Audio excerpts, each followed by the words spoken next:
Ay maingay. Dahil kasalukuyan po natutulog si Tope. Naghihilig ako.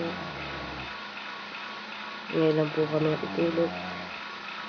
Dahil birthday ni Cyrus. Pagbigyan. Katabi po niya si RM.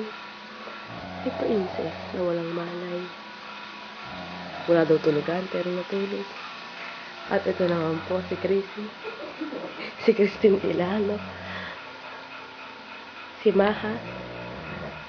Pupunta po tayo sa kwarto. Andun po yung kanyang pag-ibig. Ayaw niyang tabihan. Dito tayo sa kwarto.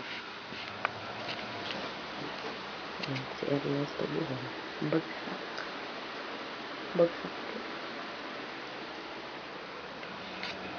po. Ako. Nakatulog na ako. Hindi ako nakikita. Ayan si Christine Ilano.